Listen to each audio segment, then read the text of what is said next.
नाराज है और पत्नी का भाव अपने पति से कैसे है कि थक गई बहरी से भीतर डोल डोल कि धैलस कमजोरी अगुल कुछ भी घोल कि बेलये बला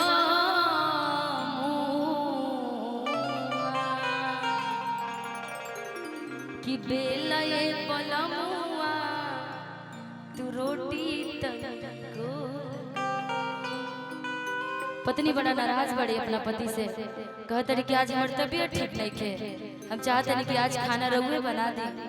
पत्नी कैसे कहतड़ी कि थक गई बहरी से भीतर डोल डोल कि धैलस कमजोरी अकुल कुछ भी घोल घोल धोबिया कि बेलये बलमुआ तू रोटी तनी गोल बेलये बलमुआ तू रोटी तनी गोल थक गई बहरी से भीतर डोल धैलस कमजोरी गुल कुछ भी घोल घोल धैलस कमजोरी गुल कुछ भी घोल घोल बेलये बलमुआ तू रोटी तनी गोल गोल बेलये बलमुआ तू रोटी तनी गोल गोल लाखों आशिक मर जाते मेरी मुस्कान पे लाखों आशिक मर जाते मेरी मुस्कान पे मेरे जैसा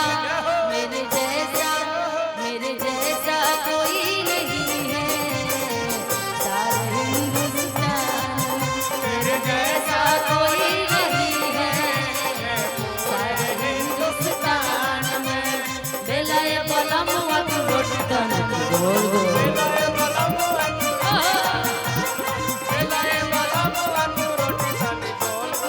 पत्नी का तरीके सुनी पति देव जी जैसे जैसे शाम होई नो ससुर जी खाना खाया जाए आ खाना बनल ना होई त सासू माँ का सारा गुस्सा रहे पत्नी पर निकली।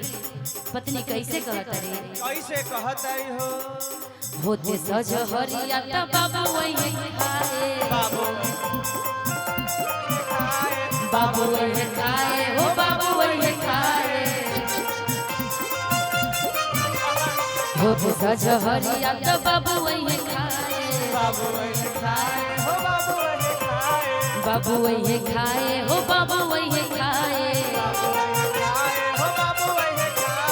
ऊपर से अम्मा जी का लगी है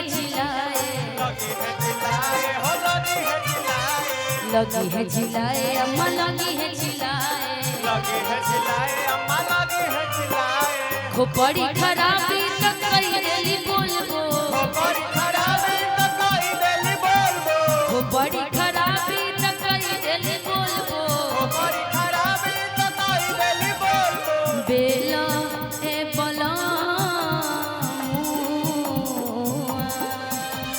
बेला ए बलमुआ तू रोटी तनी बेलये बलमुआ तू रोटी तनी गोल दिल धर कोता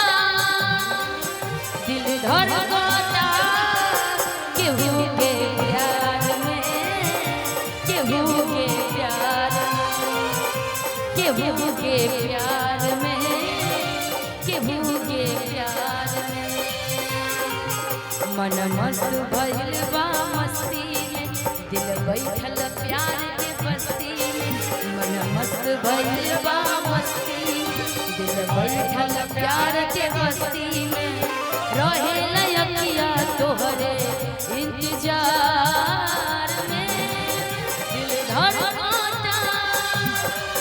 दिल धर केहू के प्यार में, केहू के प्यार में, केहू के प्यार में, केहू के प्यार में। बेले बलमुआ तू रोटी तनी गोल गोल, बेलाए बलमुआ तू रोटी तनी गोल गोल, बेलाए बलमुआ तू रोटी तनी गोल गोल। पत्नी कह दे कि सुनी आई अंतिम बात करवा से, यदि हमार बात ना मानो तो आगे के परेशानी रहुए झेले के पड़ी। पत्नी कैसे कहत रही? कैसे कहतरी हो?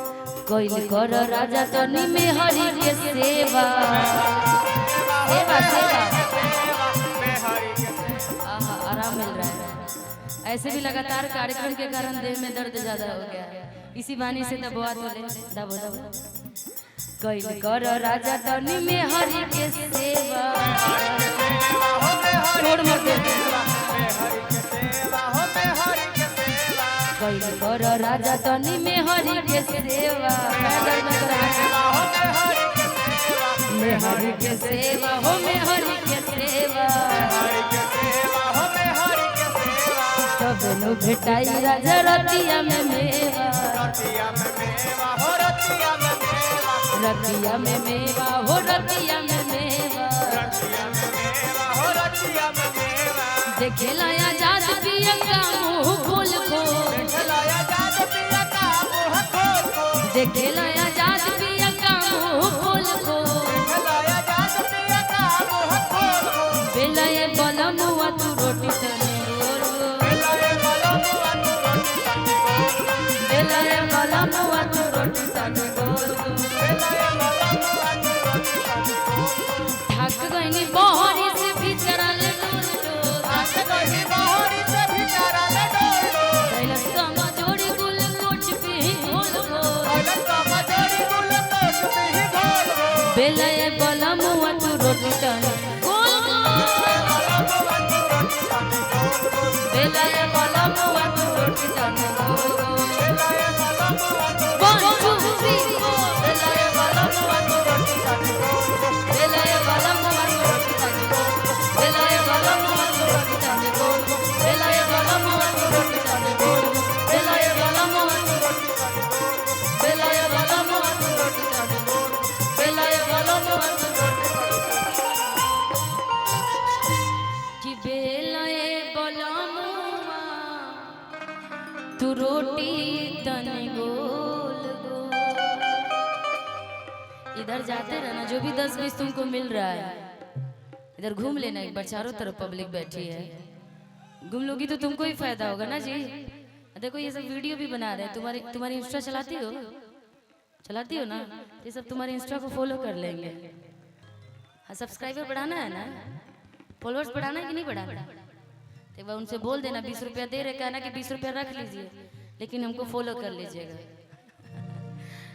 क्योंकि आज का समय भाई इंटरनेट का जमाना है भाई, लोग कहते हैं ना कि किस्मत पत्थर बजा के भी हिट कर सकता है, और किस्मत फूटी हो तो कितना भी कोशिश कर लो, IAS IPS कर लो, कितनी पढ़ाई कर लो, नहीं बन पाओगे। हाँ जैसे हाँ हमारे पेंटर जी, अरे आप तो महाबुद्धि भगवान ने आपको ऑलरेडी दे दिया है, इसमें कोई शक ही नहीं है। आइए कहना है क्या?